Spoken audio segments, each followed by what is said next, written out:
All right, hi, welcome to the Fantasy Six Pack Network. My name is Joe Bond, founder of FantasySixPack.net.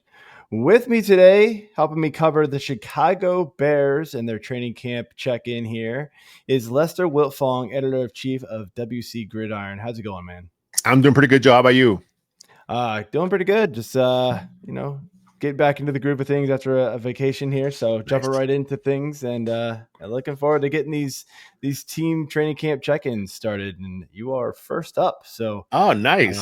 this is the big topic here. The Bears have been a team that I've been really excited about coming into this season. Rightfully so. Ben Johnson coming over there from the Detroit Lions and the offense that he was able to implement there in Detroit. People are very, very excited. I'm sure Chicago is also excited as well. And Yeah. so for those of you who have never seen any of these, we did these last year. What we do with these training camp check-ins is we go through just 4 or 5 questions, just ask what's been going on with camp, any news type of things. Just get a little inside information here from our man here, Lester from Chicago. So we'll start right off the bat. What have we seen from Caleb Williams here so far? A little bit of a rough rookie season. Is he looking like he's ready to take this next big step with Ben Johnson's offense in place? Yeah, I'm sure there'll be a step. I'm not sure how big it'll be. I know Bears fans want it to be, massive step, but honestly, we're talking about the Bears, right? So the Bears franchise records of quarterback play is not the best. Last year, he shattered all the rookie records. He was only a few hundred yards off of the team record for a season. So I'm pretty sure that he's going to really come close, if not surpass that the team record. He may even get close to the magical 4,000 yard receiving plateau or 4,000 yard passing plateau that no quarterback has ever touched. But yeah, I mean, he had a rough start to the offseason. Ben Johnson's a very demanding coach, man. He doesn't mess around. That's the one thing that, a lot of fans were concerned with when he was coming over was, okay, he's been an OC. He's got this offensive guru label on him. Can he be like, a leader of men? Is that who Ben Johnson's going to be? And from day one in Chicago, he's been that. I mean, he put his foot down. He demands excellence from his players. And, that's new for a lot of these players, especially when the last few years has been Coach Eberflus, more laid back. Mm-hmm. He talked a big game. Defensive coach coming in, everyone thought, oh man, he's going to be a real hard ass kind of a coach. It just wasn't what he was. He was more laid back, more of a player's guy, trying to connect on that level with his players. Ben Johnson has that, but he's also very detail orientated. He's a perfectionist. So Caleb started a rough start to early OTAs. A lot of talk in the media about how some of the issues he had with pre-snap, post-snap processing. But as this camp has gone on here, small baby steps every day. And in this last week, the offense really started to turn the page. Ben Johnson talked about it. Caleb's talked about it. Offensive coordinator Declan Doyle's talked about it. He's really starting to come into his own. And part of it is there still an install, right, during training camp? So they're like halfway through offensive install. Fans and media, they see the tweets. They want to know what's going on with camp. And, oh, man, he's struggling. Well, they're still installing the offense. So he's looked better the last few days. Go back to your original question. Yeah, I think there'll be a step. I'm not sure it'll be as significant as Bears fans want, but, it's going to be good. It's his first year of an offense. I think Ben Johnson's the key here with Caleb, and they're going to push this to the next level. Yeah. The one thing with Caleb with me, and I think no matter what offense is in place for him, he's got to figure out how to get rid of the ball. And I know the offensive line didn't do him any favors last year, but we saw it in college. He likes to hold onto the ball, try to make that hero play is what I kind of like to call it. And it bit him, yes, last year a lot, trying to make those, just try to wait for the big play, try to wait for the guy that was wide open all the time. And that's not going to happen in the pros. You got to get rid of the ball. So hopefully he can figure that out. If not, I think we're going to be looking for another struggling season from him, unfortunately. Going to change up the order of the questions here, kind of stay in this passing offense. Yeah. Who's looking like, so obviously in Detroit, Amon-Ra St. Brown was like the guy. And, I don't think anybody really thought he was going to be quite that good coming out of college, but in that offense, Ben Johnson implements there. He was amazing. So who's looking like the guy that's going to take that kind of a role for this Bears offense. Well, it's a pretty talented receiver group. I mean, Rome Odunze, DJ Moore. They drafted Luther Burden, who has looked.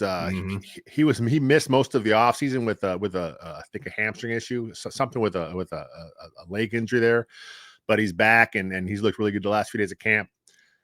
It's hard to say. I mean, as far as who's going to be the number one guy, I got a feeling it's going to be Rome Odunze. I'm not sure he'll be the guy that works so much out of the slot, which like Amon-Ra St. Brown did. But he just has that upside. I mean, he was the 10th overall draft pick. He's coming out of a really good receiver class. And, most pundits said if it wasn't for the class he was in, he probably would have been the first receiver taken that year. People look at his rookie year and like, oh, it was a disappointment, right? 700-yard receiving. He was the third option on that team. So that's not bad for being the number 3 with a Shane Waldron-led offense for half a season. Obviously they were fired. The head coach was fired. A lot of dysfunction there, and he still put up pretty good numbers as the number 3 option. So I think Rome will take a big step. But, man, DJ Moore's still there, and they like his run after the catch ability. I think he was top 10 last year in that. That's something that St. Brown had in Detroit. So as far as the guy that moves around the offense a little bit more like St. Brown did, I think they could be DJ Moore. I mean, he's probably going to start at your Z. Easier to kind of scheme him into the slot if that's what they want to do with him. But it's going to be an offense where they kind of spread it around and kind of see who's hot each given week and where the best matchup is. Yeah, it makes perfect sense to me. I've been targeting a little bit more DJ Moore this season in drafts than in years past, just because kind of went to the Bears and you're kind of like, I mean, really, like I don't know what to expect here. And he did okay. Like don't get me wrong, he did all right there, but hopefully we can see a little bit of a bounce back season for him, like kind of maybe not quite old days for DJ Moore, but getting close. It is a very crowded room, and you mentioned him earlier, Luther Burden. They also brought in very talented tight end Colston Loveland. Which one of those 2 rookies do you see having a bigger role this season? The Bears have talked a lot about running 2 tight end sets. I mean, that's something they talked about early on. Obviously, they have Cole Kmet there, who's paid like a top 10 tight end. Yeah. He was good a couple years ago. He had a kind of a nice career path where you figure, oh man, he's going to keep getting better each year. And he's still really young. I think he's like only 24, 25 years old, even though he's going into, I think, his 5th year now. So he's a younger rookie when he was drafted. I'm just not sure that really fits exactly what Ben Johnson wants. I mean, he plays more of the Y, the inline guy. Although the other day at a press conference, Ben Johnson or Declan Doyle said they like moving him around the offense. So he's not quite the athlete Loveland is, but he's still athletic enough to kind of detach, kind of flex out. They'll line him up out wide, which is what we've seen him done throughout his NFL career. But as far as those 2 rookies who may get more targets, I think it'll be Loveland, just because they want to really use him as in that mismatch joker tight end role, move him all around the offense. In college at Michigan, he lined up in the backfield a little bit as H-back. He'll be flexed off the line. He can still play the Y, the blocking tight end role for you. He may not be the best right now, but I mean, he's a Michigan tight end, right? So those guys have to know how to block. They have to have good fundamentals, good technique. So I think Loveland may get a few more targets, but moving forward, those 2 are going to be really good, big parts of this offense. Yeah, any chance we see Loveland kind of do what Laporta did, or even close to it, his rookie season?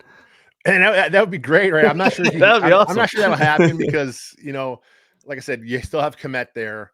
The play action pass will be a huge part of this offense, which is something that the Bears didn't do much last year. But when they did run play action, Caleb's efficiency went up really a whole bunch. Like I'm not sure the actual EPA numbers, but no play action to play action, and went up. Ben Johnson in Detroit, Jared Goff, of course, was the most frequent use of play action. He's going to bring that aspect of what he wants to do to Chicago. I mean, look, play action is a cheat code, right? If you run it successfully, if you're good at it, if you're deceptive with the ball, you don't have to run the ball great to be a good play action team. You just have to commit to it. You have to give that defense something else to look at. And I think that's what Ben Johnson will do. And it'll be Loveland and Kmet kind of, I don't think either one will approach Laporta numbers, but I think combined, they're going to be well over 1,000 yards receiving. Good to know. Speaking of play action, leading right into our last question here that we've got lined up. I know we're setting this up perfect. Going back to going to the running back room here, DeAndre Swift. I know the guy and he is absolute favorite target in drafts this year. I think he is severely undervalued. The 1 year that Ben Johnson had him in New Orleans, he was great. It just happened to be the year that, and I'm blanking on his name, went for like 18 touchdowns or some nonsense like that. It was like they kind of came out of nowhere. Nobody was really expecting that. But Swift is here, and to me, I think he's the alpha running back for sure. I know Roschon Johnson there, Kyle Monangai is there. Do you see either one of those two taking a significant portion of the snaps and the touches away from Swift? I think the touchdowns are going to be probably vultured a little bit there. Yeah. DeAndre Swift's not the best goal line guy. He's not the best, short yardage guy. But look, you mentioned it when Ben Johnson's first year calling plays in Detroit. DeAndre Swift, he was this guy early on. An injury happened, I think, a few weeks into the season. Jamal Williams came out of nowhere and had like 18 touchdowns that year, 1,000 some odd yards, which is funny because Roschon Johnson is a similar athletic makeup to what he had in Detroit with Jamal Williams. So maybe he leans to Roschon as more of the power back. But look, Swift last year was awful early on. He averaged like 1.5 yards a carry his first few weeks. Mm-hmm. But after that, he really picked it up. I think the Bears weren't sure how to use him. He got a lot of touches in the receiving game. His use picked up a little bit because they started realizing he's more of an outside guy. I don't know why they insisted on running him up the middle early on in the season. That's just not his game unless there's a lane there for him. But then this year we're talking about the lanes being there. The Bears really upgraded the O-line. So I think Swift, unless there's an injury, he should be the guy getting the bulk of the carries. Yeah. The way I kind of see this backfield going, and tell me if you don't agree, is obviously I think Swift is going to get the bulk of the workload here, and 99% of the passing work from this backfield at least. And then, like you said, Roschon's going to get goal line work, short yardage work type of things. I think at worst, what we get with Swift is like a Gibbs and Montgomery split, right? And where Roschon's like the David Montgomery. And we saw how well that can work. Now, I'm not expecting it to get to that level of production. That would be quite the level to get to. But, we could see how in a Ben Johnson offense, he can utilize two talented running backs like that. Do you think that we could see, 75, 80% of that kind of production from these guys? Yeah, I mean, I wouldn't be surprised just because Swift is, he's not the same player as Gibbs. Right. Gibbs is pretty electric. I mean, he's Swift is fast, but Gibbs is fast. You know what I mean? There's like a different gear there. But as far as Swift goes, yeah, I mean, like I said, his year with Ben Johnson, I think he set a career high in yards per carry. Yep. He set a career high. I think it might have been in receptions. So he will catch the ball out of the backfield. He probably is the best receiving threat in that group. But the nice thing is the rookie Kyle Monangai, one of his strengths coming in is he's very adequate in blitz pickup. That helps a rookie tailback get on the field quick. Roschon Johnson, he's pretty good at that as well. So you may see Roschon and Monangai kind of split that number 2 role as the season goes on. But just looking at the talent level, I can't see any reason why Swift is not your number 1 tailback the entire season. Yeah, I tend to agree. All right. Last question here. We're going to ask this to everybody. These are not specific fantasy football shows. They are just check-ins with the team, but we are a fantasy network here. Who's a relatively maybe unknown player, a sleeper, a name that people aren't really talking about on this offense that a fantasy football manager should start paying attention to? That's a good question. I think there's a lot of I mentioned earlier that I think this offense kind of be like a matchup dependent, right? Like Ben Johnson, he doesn't have like one guy where they're going to force feed the ball to. There are 2 tight ends. They kind of may split the workload there. There are 2 good receivers in Moore and Odunze, with Luther Burden kind of waiting in the wings. I think the one guy that maybe some fantasy fans are sleeping on, maybe Caleb. I think, like I said, his numbers are last year weren't the best, but he was smart with the football. He only had, I think, 6 picks.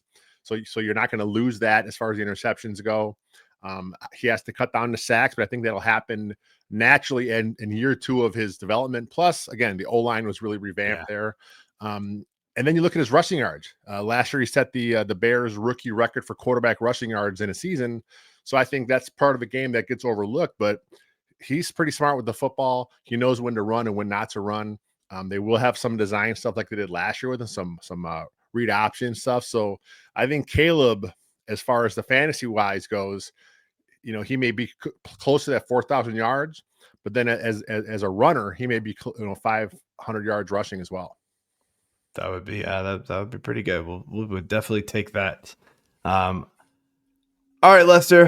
Thank you for coming on and giving your insight here for the Chicago Bears leading into the 2025 season. Let everybody know where they can find you and what you got going on.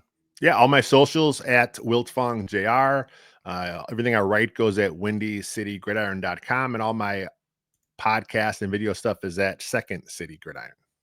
All right, sounds good. Great stuff. Again, thank you again, and everybody go over to Fantasy Six Pack, become an All Access member, hit subscribe, hit like here wherever you're watching and listening. We appreciate it, and tune in next time. See ya.